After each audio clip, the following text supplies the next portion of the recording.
ইশরাক ও চাশতের নামাজের মধ্যে কোনো পার্থক্য আছে কি? নাকি দুটো একই নামাজ? এই নামাজ কখন কিভাবে পড়তে হয়? ইশরাক শব্দের অর্থ হলো আলোকিত হওয়া, আলোকিত করা।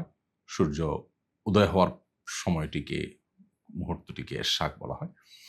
আর চাশত ফার্সি শব্দ, যেটা হাদিসের ভাষায় যেটাকে দোহা বলা হয়েছে। চাশত একটা সময়ের নাম, দোহাও একটা সময়ের নাম। একই জিনিস, ফার্সি এবং আরবি ২ ভাষা ২ রকম। তো দোহার নামাজ বা সলাতুদ দোহা মানে হলো সকালের নামাজ। সকাল বলতে সকাল ৮টা, ৯টা, ১০টা এই সময়টা দোহার সময়। আর ইশরাক বলা হয় একেবারে সূর্য উদয়ের সময়টা। তো এখন ইশরাক এবং চাশত এই দুটি কি আলাদা, আলাদা নামাজ না একই নামাজ? এটা নিয়ে উলামা ইকরামের মধ্যে একাধিক মত আছে। অনেক উলামা ইকরামের মতে এই দুটি একই নামাজ। মূলত ইশরাকের নামাজ বলতে এই শব্দে কোনো হাদিস নেই। সলাতুদ দোহা, সলাতুল আউয়াবিন এই মর্মে হাদিস রয়েছে।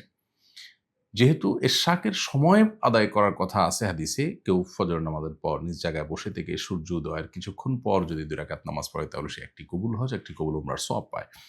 এই হাদিসটির উপরে ভিত্তি করে যেহেতু টাইমিংটা হলো ইশরাকের সময়, এজন্য এটাকে সলাতুল ইশরাক বলা হয়। মূলত নাম দুটি, নামাজ একই। এটা সূর্য উদয়ের ১৫-২০ মিনিট পর থেকে পড়া যায় এবং জোহরের ওয়াক্ত হওয়ার আগ পর্যন্ত পড়া যায়। ২ রাকাত সর্বনিম্ন ৮ রাকাত পর্যন্ত হাদিসে আছে। যার, যার সুবিধা অনুযায়ী পড়া যায়। এটা একটি মত যে ইশরাক এবং চাশত একই নামাজ।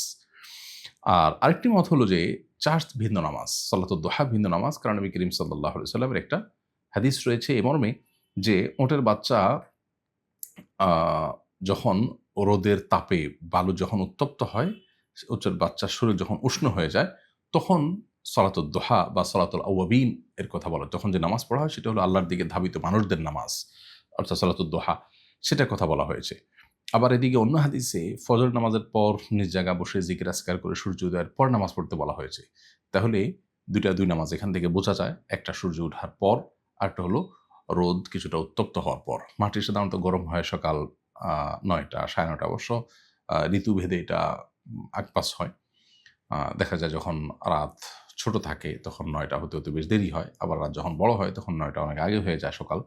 তো সকালে যখন মোটামুটি সূর্য এতটা উঠে যায় যে মাটির মধ্যে যে শীতলতা রাতভর থাকে সেটা কেটে গিয়ে উষ্ণ ভাব চলে আসে, তখন থেকে সলাতুদ দোহা বা ইশরাকের সলাতুল আউয়াবিন বা চাশতের নামাজ এটা পড়তে হয়। তাহলে খোলাসা কথা হলো, অনেক আমাদের মতো দুটো একই নামাজ, শুধুমাত্র একটা শুরু একটা শেষ বোঝানো হয়েছে।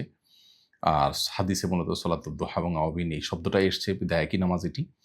আর অনেকের মতে ২ টা ২ নামাজ, যেমন ফুকাহা আহনাফের মতে, হানাফি মাযহাবের উলামায়ে মতে ২ টা ২ নামাজ। বিধায় সলাতুল ইশরাক হলো ফজরের পর, সূর্য ওঠার পর নামাজটা।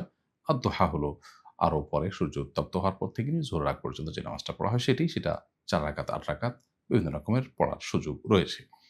সর্বোচ্চ ৮ রাকাত পর্যন্ত রয়েছে সুযোগ। তো এই হলো সলাতুদ দোহা এবং আ আপনার সলাতুল ইশরাক।